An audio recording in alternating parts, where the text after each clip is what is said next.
Hello and welcome to the Political History of the United States. Episode 5.13, The Great Compromise. The middle of June 1787 brought with it the most tense time for the Constitutional Convention. Although the majority of the delegates at the convention were indeed nationalists, those interested in a strong central government, not everybody agreed on how said nationalism should be implemented. Now, before we go any further, it occurs to me that I should take just a minute and define the term nationalist. Today, nationalist is a term that often brings very specific political connotations. The nationalism that we are talking about here in 1787 is not the same kind of nationalism that would become so powerful towards the end of the 19th century, and then especially going into the 20th century. Rather, here the nationalists were simply that group that were favoring a stronger central government that existed under the Articles of Confederation. As we all know by this point, the question that had everybody jammed up was over if there should be proportional representation in the legislature, or if it should remain as one vote per state. The big states were fans of proportional, whereas the small states fought to maintain the status quo. This week, I want to stick to the story of exactly how this problem was resolved, through what will become known as the Connecticut Plan, or often the Great Compromise. Now, as we are going to see, nothing about this compromise is actually all that new or innovative. It was indeed the exact same thing that had been tossed around for weeks. However, we need to discuss how everybody finally got on board with it. We have talked about the often chaotic nature of the convention. At times, discussions would go off on haphazard tangents, as the delegates tended to skip around a bit. And by a bit, I mean a lot. Because the story of this compromise is so important and really was the prerequisite for a deal to be reached, I'm going to focus exclusively on it during the first part of our episode today. Be aware that other discussions continued to go on during this time, but skipping around like the delegates will do little but add confusion to our narrative. Before we jump into the drama that would envelop the second half of June and the first half of July, I wanted to clarify a point that I don't think I properly hit on last time. We had talked during our last episode about how the big states had won the point on proportional representation. It was going to be a thing. Right up until the New Jersey Plan was introduced and threw everything into chaos. Now, if you're asking, hey, Alan, isn't this issue settled? Why are we still talking about it? Well, I don't blame you. You see, there was nothing in the rules that were decided upon back at the beginning of the convention that said an issue that had been voted on couldn't be brought back up. So long as somebody made the motion and somebody had given it the second, then it was possible and indeed relatively common to revisit those issues that had already been voted upon. So sure enough, despite the vote in favor of proportional representation, the small states were in no mood to lay their objections aside. The New Jersey Plan, presented by William Patterson, sought to not only maintain the smaller states' power under the one-state, one-vote system, but actually was meant to increase their power. Realistically, the New Jersey Plan never had a great chance of passing, but that was never the point. The point was that it did a very good job of loudly proclaiming to the delegates that they had yet to settle the issue of how representation in the Congress was going to work. The common story of the Constitutional Convention is that of a meeting that, on the verge of completely falling apart and disbanding, was saved by a brilliant plan from the Connecticut delegates. This plan, which would become known by its nickname, the Great Compromise, would show that the states could work together in harmony and would indeed save the Union from dissolution and certain disaster. It is a fun story. But as we already know, there is nothing about the proposed Connecticut Plan, presented by Roger Sherman, that was all that revolutionary. If there was going to be a bicameral legislature, it made sense to pretty much everybody that the logical compromise was going to be one house, specifically the lower chamber, being proportionally represented, with the upper house representing the states with equal voting power between all of the states. Shortly after the New Jersey Plan was presented, John Dickinson pulled James Madison aside and reprimanded him for pushing things too far and reminded him that if there were to be two branches of Congress, well, the solution was pretty on the nose. Madison, of course, was not a stupid guy. He fully understood what the compromise was. It did not take a great political theorist to figure that much out. This therefore leads us to the question that we are going to set out to answer today. If the obvious solution had been staring everybody in the face for weeks, then what was it that changed, that finally got everybody on board? With the big states having seemingly succeeded in getting their way and securing proportional representation in both chambers, why did they find it necessary to now compromise? The New Jersey Plan presented a real threat to Madison and his Virginia Plan. As Madison biographer Noah Feldman states, the Virginia Plan was national. The New Jersey Plan was federal. In other words, if the Virginia Plan meant to create a supreme national government, the New Jersey Plan would have kept the states as the supreme sovereign, thus maintaining the most basic structures of the Confederation. The plan would borrow some of the aspects from the convention that seemed logical. Things like negotiating treaties was something that probably should remain with the central government. However, the New Jersey Plan always represented a reform of the Articles, rather than a wholesale replacement. James Madison and his coalition had worked very hard to ensure that the Virginia Plan formed the basis of the new government. He had zero interest in allowing William Paterson and his New Jersey colleagues to come in and wreck the good thing that they had been building. The New Jersey Plan had forced Madison and his cadre of nationalists to shift to the defensive for the first time in the convention.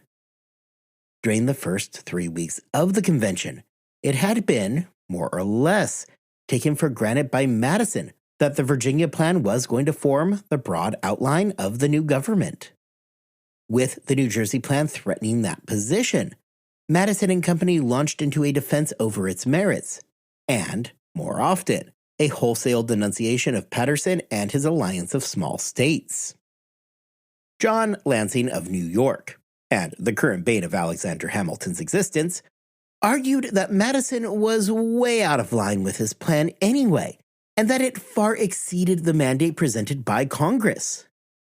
He argued that all of this discussion over Madison's plan was an exercise in futility because there simply was not a situation in which the states would ratify the Constitution. Madison was operating without any legitimate mandate, and that was that. Madison argued back that the decision to ratify or reject the Constitution was irrelevant to them because it was something out of their hands, and that instead they needed to worry about producing the best product possible. He further argued that he felt confident that the elites were going to flock to the new system and that in turn, the majority of the people would follow. Madison shows here again that he firmly believed in the power of class structure and the power of the elites of the United States. It is difficult here not to see parallels of Madison's earlier argument regarding the smaller states just falling in line with the bigger ones.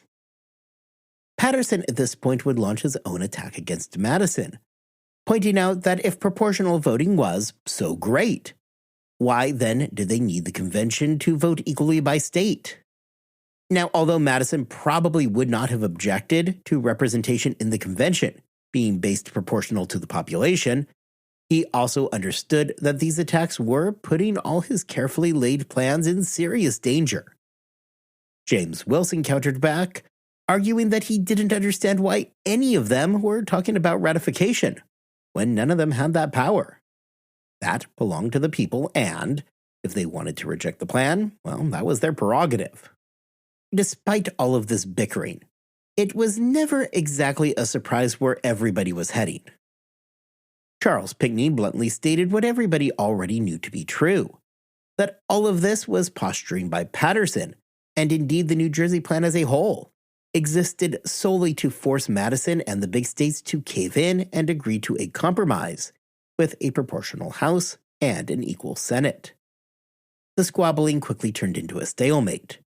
Sure, everybody probably had a hunch of how the situation was going to play out, but before it could, everybody was going to need to go through the motions and entrench further. Sherman's plan was now out there as the low-hanging fruit. Yet at the end of June, neither side was ready just yet to grab it and begin the process of moving towards a compromise. On June 27th, the New Jersey plan was pretty much put out of its misery when Luther Martin of Maryland went on a long, monotone speech that lasted into a second day.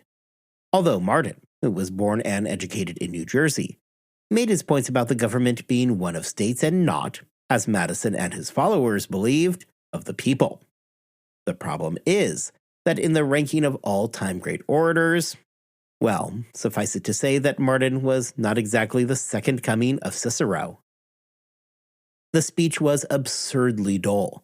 It basically took all of the wind out of the sails of the small state coalition. Following a few speeches by the big state nationalists, on June 29th, a vote was held to determine if the lower house would be proportionally elected. The final vote saw 4 states opposed to proportional voting, 6 states in favor of it, with Maryland splitting their vote. Just like that, proportional voting in the House took the day. Sensing the real danger of this moment, Oliver Ellsworth quickly jumped up and reminded everybody that, before they blow this entire thing up, the Connecticut Compromise was still a thing. Ellsworth argued that the answer was that the United States was not to be an expressly federal nor national system. Rather, it was a mixture of both. A government that was a national system of the people and, at the same time, a federal system of the states. He expressed that he was okay with proportional voting in the Assembly, carrying the day, despite Connecticut voting against it, in the hopes that now everybody could finally start moving towards that compromise. Although it was a respectable effort by Ellsworth, the big states also sensed blood in the water and wanted to go all in for the kill, and remained, frustratingly, unwilling to compromise. Now, banging their heads against a wall, the small states mentioned that they should send a letter to New Hampshire to, just encourage them to get to Philadelphia before they missed all of the fun. The big states, seeing right through this attempt to recruit an otherwise absent small state, were able to defeat the motion. With tensions now running very high, Ellsworth found himself trading shots with James Madison, who quipped about Connecticut not paying their share of the bill for the Revolution. Ellsworth retorted that more men from Connecticut took arms than from Madison's Virginia, so he was not really in the mood to be lectured about the cost of the war. Franklin tried to soothe tempers by telling one of his classic aphorisms. However, in this instance, absolutely nobody was interested. Ahead of a vote over the nature of representation in the Senate on July 2nd, things would become even more convoluted. A small handful of delegates would find themselves being pulled away from the convention to attend to other business. These departures were not out of protest, but rather because of pragmatic considerations. You see, just because the Confederation was in its death throes did not mean that it was dead yet. During the summer of 1787, it still very much remained the operational government for the United States. Back in Congress, all of those headaches that had existed prior to the convention continued to exist. Making matters even more complicated is that several of the delegates in Philadelphia were also their state delegates to the Congress and were forced to split their duties between the two bodies. 3 such delegates splitting their duties were William Few and William Pierce of Georgia and William Blount of North Carolina. As the convention was risking becoming completely derailed, these 3 men spied an opportunity. Up in New York, where the Congress was meeting, absenteeism continued to run rampant. When our 3 delegates learned that a whole lot of Northern congressmen were absent, it presented them with an opportunity to pass some highly regional legislation that the Northern states would have absolutely blocked. With that, they took off their Constitution hats, hightailed it north to New York, and dove into the project of passing as much legislation as they could before the Northern congressmen returned and ground everything to a standstill once again. This brings us to the weird case of Georgia.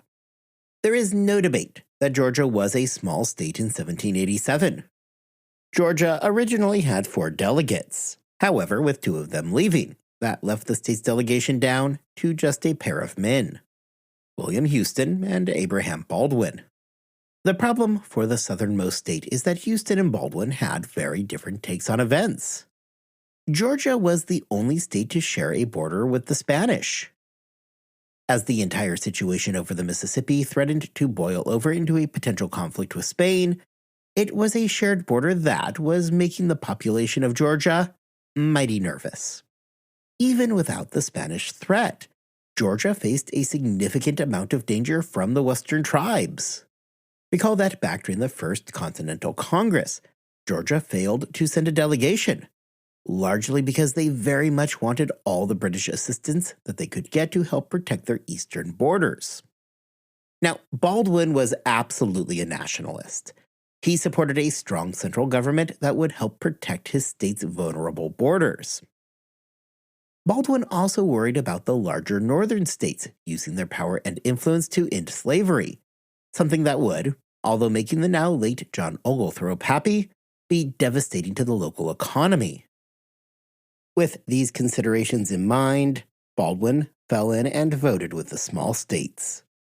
Houston, on the other hand, believed that the price of securing Georgia was allying themselves with the larger states, and thus voting with the likes of Virginia.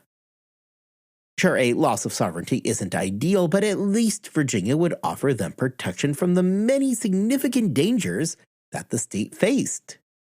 Just like that, when the vote came on July 2nd, Georgia effectively nullified itself. When the vote came for proportional voting in the Senate, the state split 5-5. Delaware, Connecticut, New Jersey, Maryland, and New York all voted against proportional voting. Massachusetts, Pennsylvania, Virginia, and both North and South Carolina voted in favor of proportional representation. Georgia split and therefore was nullified. The New Hampshire delegation was still not present, and Rhode Island continued to stick their fingers in their ears and pretend that none of this was actually happening. A tie was just about the most fraught outcome possible. Although the small states had not explicitly won anything, this was sufficient enough for men like Madison to finally begin to understand how much danger all of his plans were really in.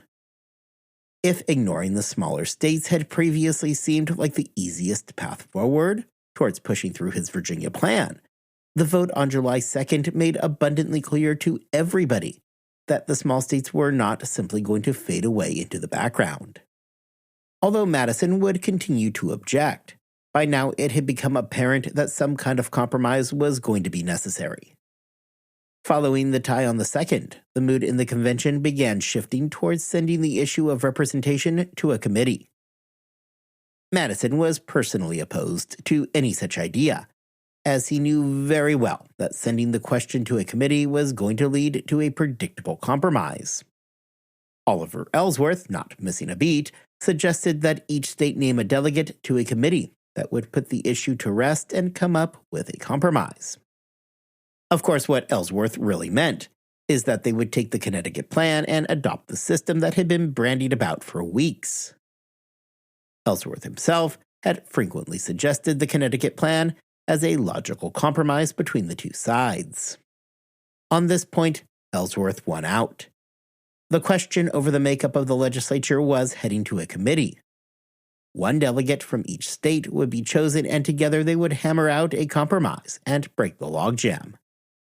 Ellsworth himself came down with a cough cough cold right before the committee was to meet, clearing the way for Roger Sherman to join the committee. Other members would include William Patterson of New Jersey Plan fame, George Mason, Elbridge Gerry, and, of course, Benjamin Franklin. Even now, with the issue before a committee, the convention remained in danger, as the small states made clear that they were getting ready to pack it up and call it a day if this vote did not go their way. For a week between July 4th and July 10th, there was real worry that the small states were indeed going to bow out. Luther Martin wrote during this week that the convention was being held together by the strength of a hair. On July 10th, 2 delegates, Robert Yates and John Lansing of New York, left the convention in protest with no plans to return. Now, as a quick reminder, although the convention was primarily made up of men with nationalist leanings, even if they did not all exactly agree on what that meant, Lansing and Yates were very much sent to the convention to stand staunchly on the anti-nationalist side of the ledger. They never really found much of a footing in this regard, and therefore had little role in doing much of anything at the convention. Their departure also briefly meant that New York did not have any delegation at the convention, as Hamilton had temporarily returned to New York. On July 16th, the suspense finally came to an end when it was announced that a compromise had been reached. Surprise, surprise, the compromise saw the House retaining its proportional representation, with the Senate being represented equally amongst the states. In other words, it was the exact compromise that everybody in the room was well aware it was going to be. When the vote came, the Mid-Atlantic states voted in a block. Connecticut, New Jersey, Delaware, and Maryland were always going to be an emphatic vote in favor of equal representation in the Senate. North Carolina likewise flipped its vote and sided with the small states. There was little surprise when Virginia and Pennsylvania voted against the proposed compromise. South Carolina and Georgia sided with Virginia. Georgia, as discussed earlier, was desperate for a strong national government to help defend them against the very real threats that they were now facing along their western and southern borders. Okay, so now we have 5 votes for equal representation and 4 against. Rhode Island was busy ignoring the convention altogether. The New Hampshire delegates were looking for spare change under the couch cushions to cover their expenses. The New York delegation had stormed off in protest or, in the case of Hamilton, was rendered essentially powerless and thus returned to his own personal business in New York. Massachusetts, undeniably one of the largest states, could have voted with its big state brethren. However, as it turned out, Elbridge Gerry liked the compromise that the committee he was on helped to draft, causing him to vote in favor of equal representation. The other Massachusetts delegate, Rufus King, stood opposed. Thus, Massachusetts split its vote and was nullified. Just like that, after weeks of bickering and fighting, equal representation had just won the day by a vote of 5-4. Now it was time for the big states to mope. When Edmund Randolph asked for the session to adjourn for the day, many confused his question, thinking that he was asking for the convention to be adjourned permanently. Madison himself was obviously distraught over the outcome of the compromise. He had always expected that the small states would just bend to the will of the big states. And, well, it just did not work out that way. Just to kick James Madison while he is down, it is worth noting that his other brainchild, the national negative, would be officially defeated the very next day. The Great Compromise, and the loss of his national negative, would leave the man whom is so often considered the father of the Constitution deeply disappointed in the end result. However, disappointed or not, the job of framing the government was not yet over. There were still issues at hand that had to be hammered out. We are going to spend the remainder of today, and then some of our time in our next episode, looking at just how the delegates would resolve the other pressing issues that were present. However, suffice it to say that once the compromise was struck, as a whole, everything fell into place much easier. The question over representation in the legislature was the biggest single hurdle facing the delegates. And once it was removed, everybody found it far easier to come to grips with the remainder of the document. Madison at this point would largely turn his efforts towards the question of the separation of powers. For instance, he argued against the legislature having the power to appoint the executive. What Madison was worried about at this point is that if the legislature controlled the appointment of the executive, it would create a legislature that was essentially all-powerful. especially since the appointment of judges to the judiciary would flow through the executive branch. Therefore, if the legislature controlled the appointment of the executive, they would, in effect, also control the entire judicial branch. As to this specific issue, Madison would advocate that judges should be selected by the executive, subject to approval by the Senate, which is the system that persists to this day. The executive, he argued, should be chosen directly by the people. Madison, more than just being far-reaching here, was very aware of the political ramifications that he was dealing with. Like it or not, the United States was going to be a country riddled with regional differences. When considering offices such as the executive or judges on the Supreme Court, now that the Senate had equal voting, there was a real risk of a powerful Senate giving too much power to these different regional demands. The specific thing that Madison worried about was the large number of New England states, as compared to the relatively few Southern states. Under this proposed system, the New England region would dominate in the Senate. That this battle began almost immediately after the Great Compromise indicated that Madison was now pivoting to trying to reduce the effective power of the Senate. This brings us around to the question of exactly why the United States uses the Electoral College.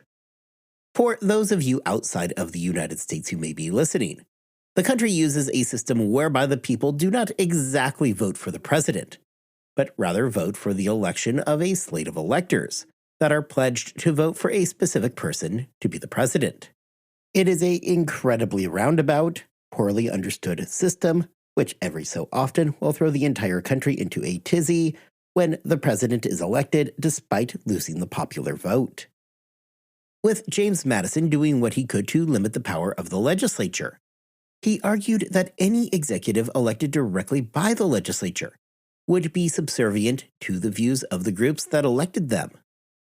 This means that the president would become an extremely partisan office that would be subjected to all kinds of political winds inside the legislature. Madison further argued that if the entire point of the executive was to act as a check on Congress, well, then it didn't make much sense in that case to have an executive exist at the whims of the legislature that it was meant to be checking. Likewise, as to the option of having the state legislatures pick the executive, Madison was firmly opposed as well. James Madison had spent the entire convention trying to limit the power of the states, so the very last thing that he wanted to do in July 1787 was to hand power right back to them.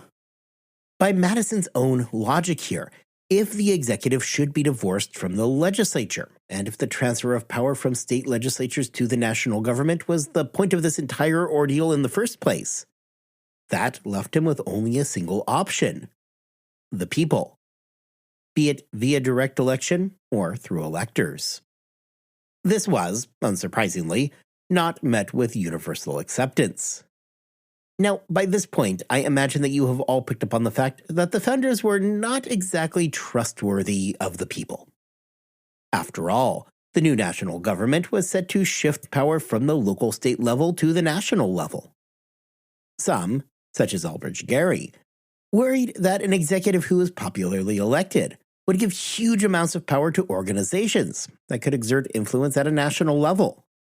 In other words, if there was some group out there that had an objective that they wished to accomplish, if they were sufficiently powerful throughout the entire country, they could potentially influence and manipulate the people into voting a specific way.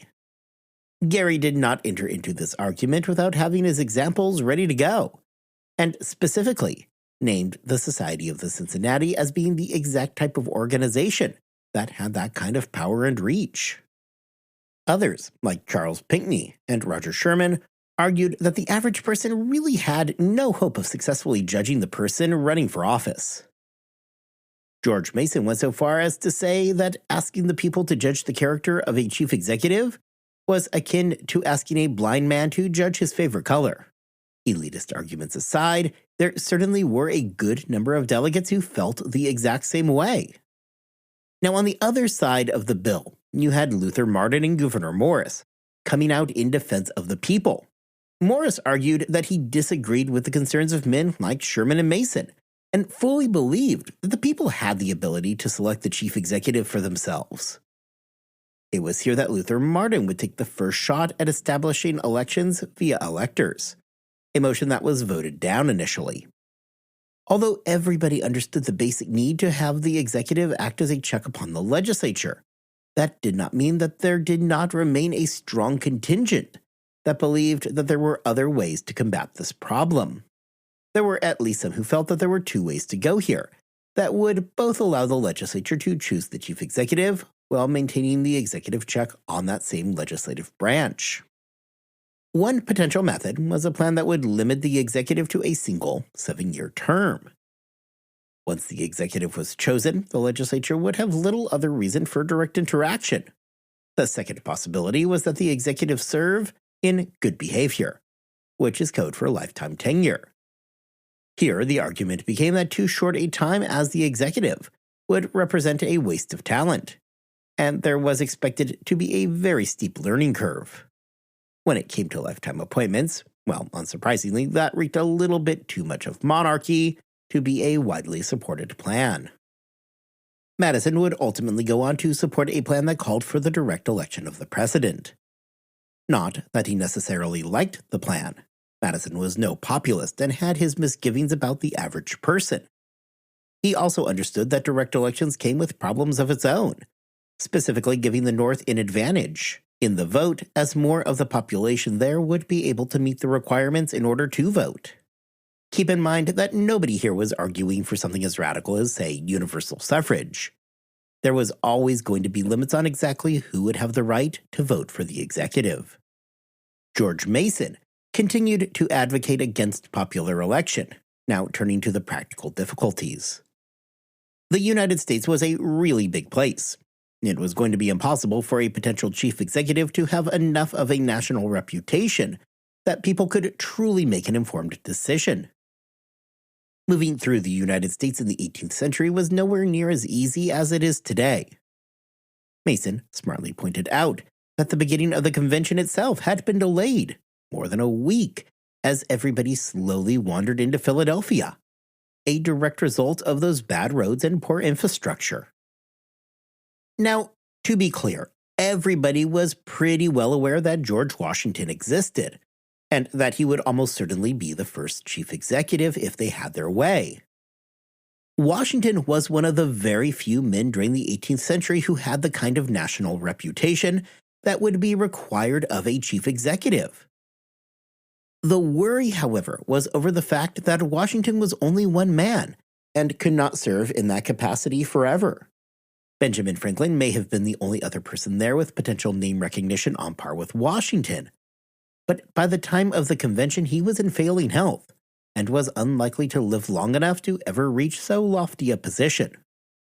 Indeed, he would die just 3 years after the end of the convention. The question would ultimately find itself in a committee, which would, in late July, hammer out many of the final details of what would become the executive branch. This committee, which would become known as the Committee on Postponed Matters, would reach a compromise on how the national executive was to be chosen. It was settled that each state would receive a number of electors equal to their total representation in the legislature. It was, however, left up to the states on exactly how those electors would be selected. This means that although some states might choose popular election, others were free to use their legislatures to select the electors. Once selected, the electors would meet in their own state and would vote for 2 people, only one of which would come from their state. Those ballots from each state were then sent along to the Senate, where so long as a majority was met, the person with the most votes became the executive and the runner-up, the vice executive. Now, if you're sitting there thinking that this is just about the most convoluted and confusing system the committee could have settled on, well, you're not wrong. Apparently, all of this was the brainchild of James Wilson and John Dickinson. They believed that, when it came to ratification, the presidency was going to prove to be the biggest hurdle. He thought that by granting the states, and thus the people, wide latitude to control the office, it would help lessen the blow of a strong central executive. Still though, amongst many there was a whole lot of confusion and anger as to why they were going with an electoral college in the first place. The argument in favor of the electoral college was that this method eliminated a lot of the biggest problems that came with having the national legislature responsible for picking the chief executive. You would not have to worry about overbearing term limits to prevent legislative abuse. Having the electors remain in their respective state would prevent them, by sheer distance alone, from colluding together to get their chosen man into office. Likewise, if you needed to impeach the executive, that was going to be much easier when they were not directly tied to the people who put the president in the office in the first place. Nobody would want to impeach a president who they themselves had advocated for to get that position. Electors eliminated that concern. There was pushback against this plan, to be sure. The day after the committee returned their compromise, and for timeline's sake we are in September for this particular debate, the issue was argued again. The conclusion was that if the power to choose the executive was given to the Senate, then the executive and the Senate would dominate the House. If it was given to the proportionally represented House, it meant that the large states would dominate the small states, which was a can of worms that nobody wanted to reopen. Roger Sherman, he of great compromises, pointed out that, as was already the case, the large states held the advantage because they would receive more electors. The compromise he reached was that, in the event that there was no majority or a tie in the Electoral College, it was the House that would select the president. However, in order to get around the whole proportional representation issue, each state would vote as a block, meaning that, despite the House being proportional, it was going to be one vote per state. This was enough to satisfy just about everybody, and the motion carried the day. Finally, it was argued that the term of the presidency be for a period of 4 years. However, there was no prohibition put on how many terms an individual could hold the office for. I'm going to leave things here for today. With major compromises now in place for both the legislature and the executive, the new Constitution was, slowly but surely, coming together. Next time, we are going to return to a couple of the other more well-known constitutional provisions. Specifically, we need to discuss the 3/5 Clause and take an overall look at how slavery was playing into the entire process. Until then, I hope you all have a wonderful 2 weeks. I hope that you are staying healthy and that you are staying safe. And I will see you back here next time as we look at the impact of slavery on the convention.